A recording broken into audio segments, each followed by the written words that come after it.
Hello guys, मैं हूं नेहा और आज है यादें रिप्लिका फिनाले यानी लास्ट एपिसोड। तो आई थॉट क्यों ना आपके फेवरेट एक्टर ओमकारा के साथ किया जाए, यानी कुणाल फ्रॉम दिल Bole Oberoi.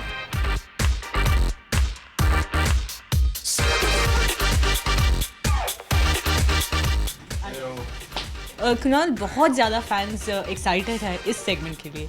They want to know आपकी जर्नी किस तरह स्टार्ट हुई, किस तरह से एक्टिंग आई।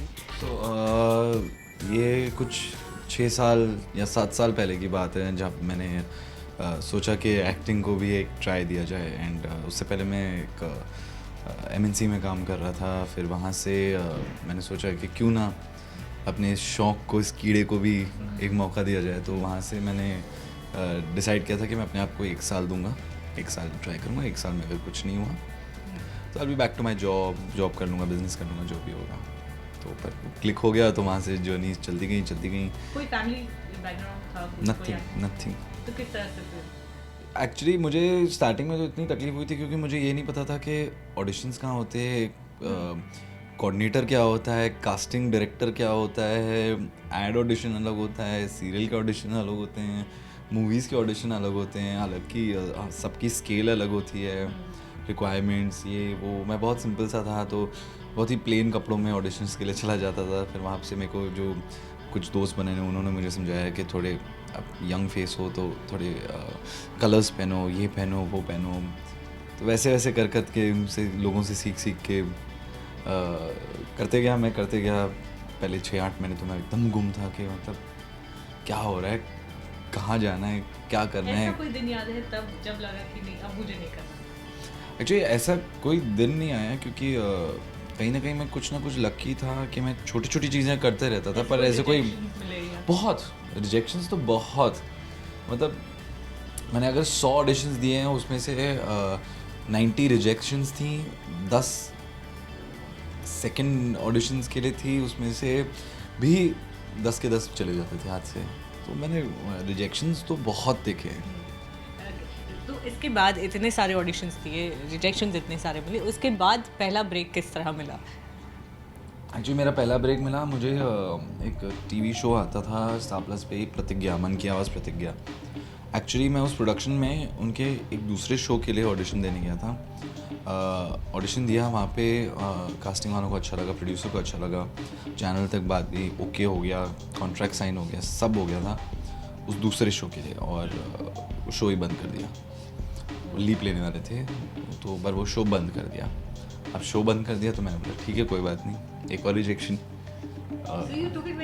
या आई नेवर गॉट डिसहार्टेंड। मैं कभी भी अपनी होप या अपना दिल नहीं खोया मैंने कि यार चला गया, नहीं गया, ठीक है, कोई बात नहीं। तो वो टाइम देकर रखा था। हाँ, फिर एक दिन मैं अपने दोस्तों के साथ कहीं बाहर गया था और मेरे कोऑर्डिनेटर ने मुझे फ़ोन किया कि तेरी बात हो रही है, ऑलमोस्ट फाइनल है प्रतिज्ञा की। मैंने तो ऑडिशन दिया ही नहीं, तेरा जो पुराना ऑडिशन था ना प्रथा का, वो भेज दिया।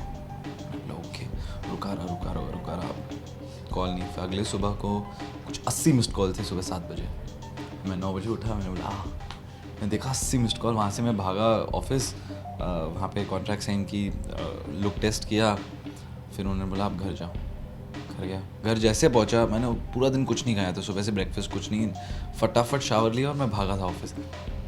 कुछ खाया नहीं, कुछ नहीं, बहुत भूख लगी थी। घर पहुंचा तो मैं बोला अब क्या करूँ, मैगी खा लेता हूँ। तो मैं पानी जैसे रखा गर्म करने के लिए, मुझे फ़ोन आ गया कि आप सेट पे पहुंच जाओ। मैं सेट पे पहुंचा, मेरे को लगा चलो हो गया, उधर खा लेंगे, देख लेंगे, पहले सेट तो पहुंच जाओ, उधर ऑर्डर कर लेंगे। हाँ, उधर कुछ ना कुछ तो खा ही लेंगे। सेट पहुंचा, मैंने देखा एक और बंदा है। मैं बोला यार कॉन्ट्रैक्ट मेरे साथ हुई थी। तो उन्होंने बोला नहीं, वो चैनल की तरफ से ऑप्शन है और ये सब, जो बहुत ही नॉर्मल थिंग थी। वहाँ पे गया, वहाँ पे फिर हमारा एक और मॉक शूट हुआ। फिर उन्होंने बोला कि अभी आप घर जाइए, कल पता चल जाएगा। कल मैं सुबह 7 बजे से जागा हुआ कि फ़ोन कभी भी आ सकता है। फ़ोन नहीं आया। रुके। शुभ शाम को 4:30 बजे फ़ोन आता कि आप फाइनल हो, आप आ जाओ। वहाँ से फिर मेरी जर्नी शुरू हुई टेलीविज़न में। वहाँ उसके बाद किस तरह से कुछ कहना चाहेंगे? आगे रोल्स मिलना डिफ़िकल्ट हो रहा था आपके लिए, किस तरह से कुछ till now.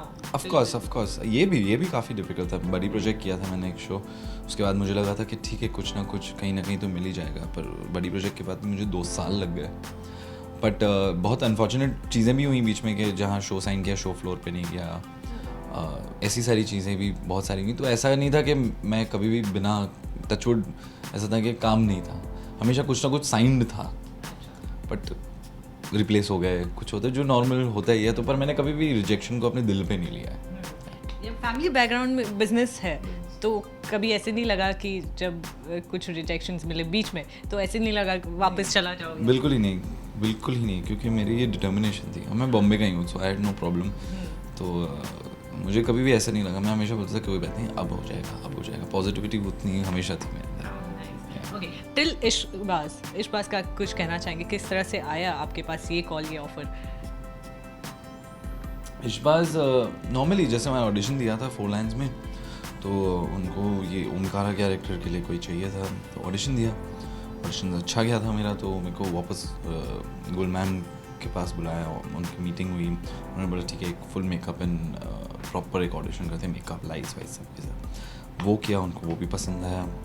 वहाँ से बात आगे बढ़ी, जो नॉर्मल प्रोसीजर है वो. एंड दिस दिल बोले ओबेरॉय तक, वो किस तरह से, क्या कुछ कहना चाहेंगी? एक्चुअली इश्कबाज थी 3 भाइयों की कहानी. वहाँ पे जब एक लव स्टोरी शुरू हुई शिवाया नेका की, और तो आपके पास 22 मिनट्स होती हैं. 22 मिनट्स में अगर आपका एक लव स्टोरी चल रही है और दूसरी 2 भाइयों की लव स्टोरी दिखाने के लिए अगर आप जो वर्किंग लव स्टोरीज को कम करो, तो it's not a wise move. So Gul ma'am ने और चैनल ने मिलकर एक बहुत ही वाइज डिसीजन लिया कि इंडिया का पहला स्पिन ऑफ भी कर सकते हैं इसके, क्योंकि ऑब्वियसली ओमकारा रुद्र भी काफ़ी प्यार गैदर किया था उन्होंने ऑडियंस से. तो it was a very beautiful thing. And जब ऐसा मौका मिलता है कि आपको एक पायनियरिंग प्रोजेक्ट करने को मिले, एक स्पिन ऑफ, इंडिया का पहला स्पिन ऑफ, जो अभी दूसरे प्रोडक्शंस भी कर रहे हैं धीरे धीरे. So I think that's a beautiful feeling, क्योंकि से 5 years फ्रॉम नाउ कोई भी बोलेगा अच्छा पहला स्पिन ऑफ कौन सा था. जैसे आज भी पूछते हैं ना कि टीवी कब से बदला, तो क्योंकि सास भी कभी बहू थी, कसौटी जिंदगी से बदला. उससे पहले भी माइलस्टोन जो एक पायनियरिंग था कि जो टीवी को एक अलग ही एक मैप पे लाने वाला चीज़ क्या था, तो अभी स्पिन ऑफ को मैप पे लाने वाला चीज़ क्या था, Dil Bole Oberoi. And it's all thanks to my producer, and she had that much of confidence in us, me and Rudra, that we will be able to pull it off and hold it strong. And I think we're doing pretty decent. We've done pretty decently, I think. Obviously, pretty well.